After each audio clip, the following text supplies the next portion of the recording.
What's going on YouTube?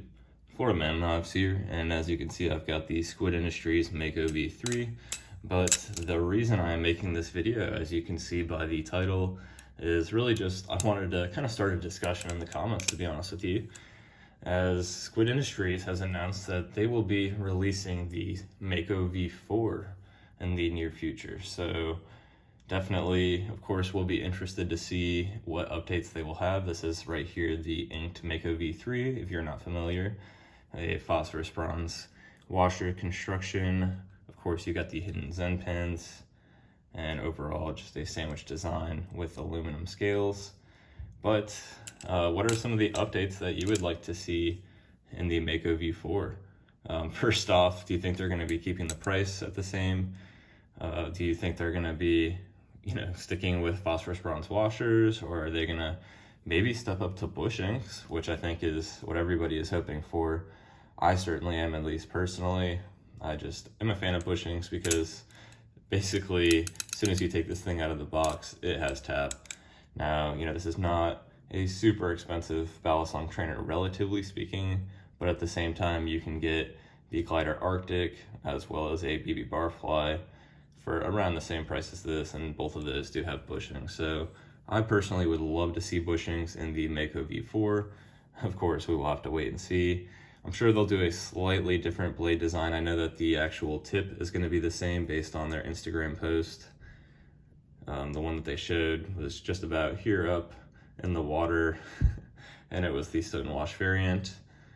Perhaps they will actually chamfer these edges a little bit more. I know that would take away, I guess, from the aesthetic of it, but for comfortability, I would like that. I'm sure they'll probably do some sort of minor design change in the handles. I mean, realistically, I could see them just doing that and calling it a new variant.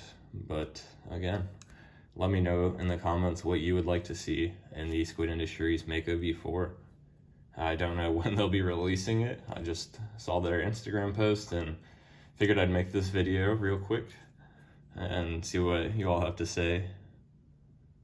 I'm sure they'll be doing an inked variant with the black coated blade like this. Probably the exact same handle material. Maybe they'll step up in the blade material, I really don't know. But the number one thing I'm personally hoping for is just that they'll add bushings, even if it's going to cost an extra $10. I personally would be okay with that, just to help with the tolerances. Now, I have not tightened this one down at all. I have not adjusted these pivots, but at the same time, I really have not flipped this that much. And it just, like I said, got tapped pretty much out of the box. So again, just my personal opinions and thoughts on what I think they should do to upgrade the Mako V4. Again, chamfering the edges potentially on the blade and adding some bushings.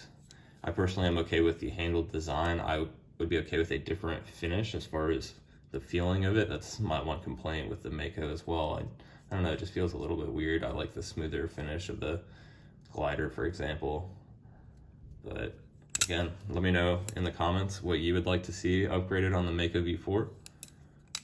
And are you going to be purchasing one yourself? Do you plan on it?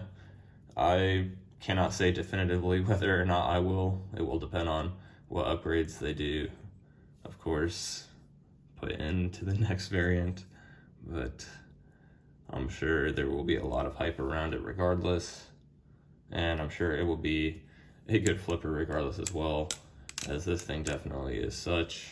I have flipped it a little bit more recently, and I'll stick to my general conclusion that it kind of feels like a heavier squiddy, but at the same time, that is not a bad thing. I love the squiddies. So again, let me know what you think in the comments. And as always, I really appreciate you watching. Thanks.